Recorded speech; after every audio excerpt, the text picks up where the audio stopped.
This was our first stop without Maximus. After months of fighting against hemangiosarcoma, we had to make the hardest decision we have ever had to make. I miss you so much. We said goodbye to our sweet, happy, handsome boy. If you have ever lost a pet, you know exactly how hard this is.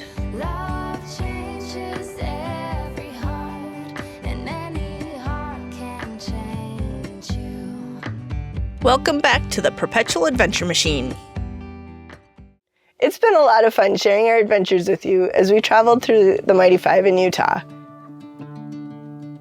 But being full-time on the road isn't always easy, and life is still happening.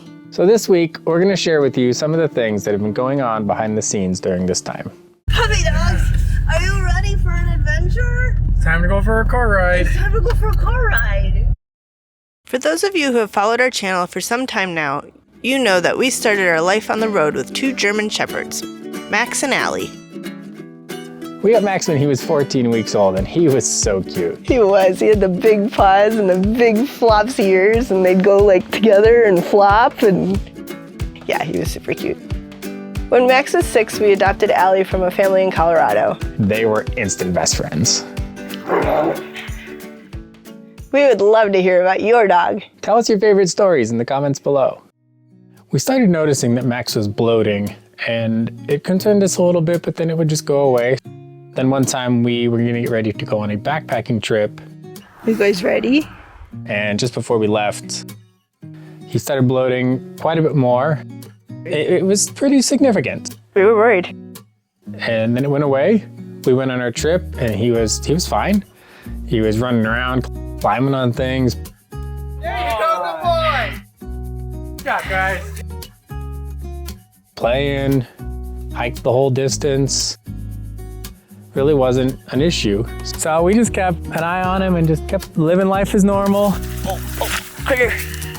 We found a critter. At some point, he started bloating and then it wasn't going away. You okay today? It was definitely concerning. And so when we were in Arizona, we decided to take him to a vet.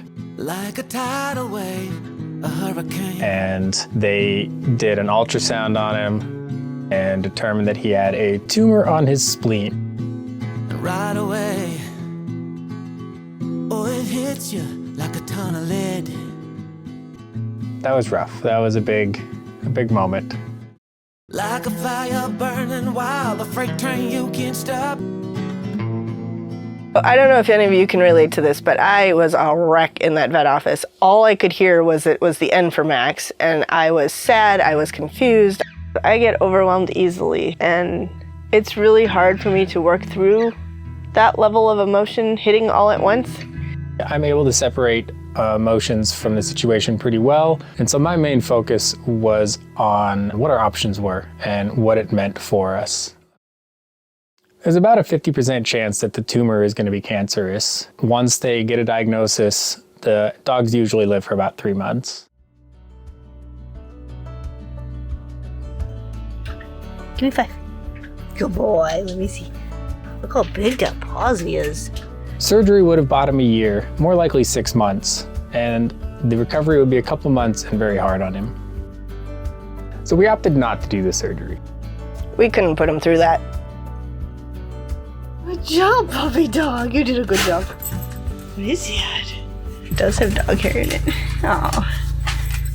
Being on the road full time, our plans did change a little bit. We decided we would work our way north to Colorado, where we had a relationship with a vet already, and then we could also have the support of our friends. My biggest concern was that sometimes these tumors can rupture blood vessels. If this happens, it pretty much means it's the end. And because of our lifestyle, we are rarely near a vet and wouldn't be in a position to help him. So we were very fortunate that that did not take place. We decided to make the best of the time we had left. At this point, Max was still having more good days than bad days. We spoiled him, gave him tons of treats, took him on lots of adventures, anything that he wanted to do that was fun.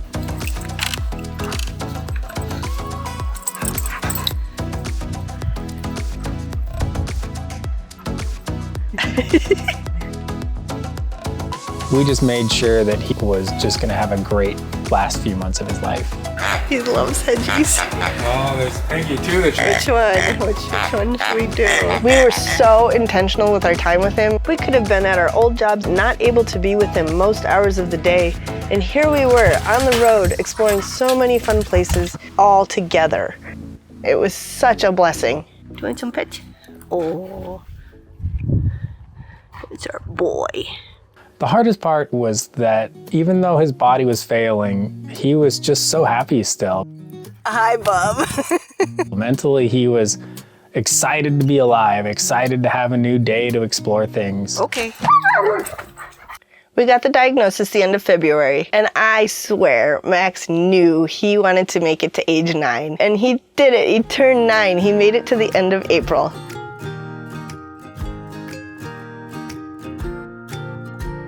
And then he kept going. Riding a car. He made it to Colorado. And that is when we started to see a decline.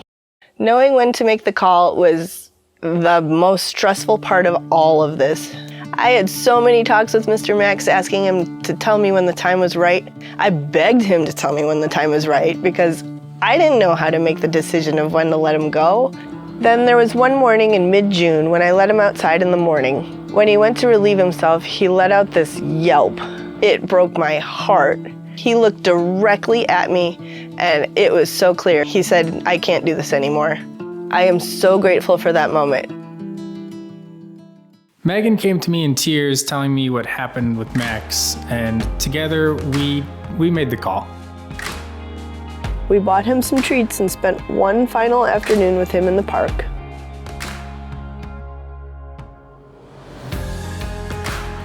And then we took him to the vet to say goodbye. It was still so hard to let him go. He was such a significant part of our lives. All the memories came flooding back. Whatever they call us, whatever they'll do, we're on it together. I'll be here for you. Whatever we will miss, we find something new. But in the dark, I'm starting to. I'm missing what's you.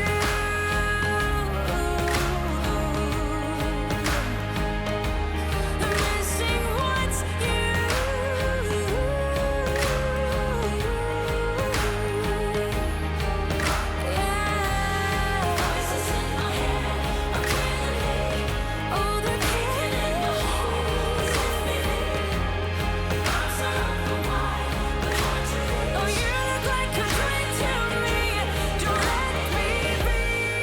This video is a hard one to make. We so appreciate you being here and thank you for taking the time to listen.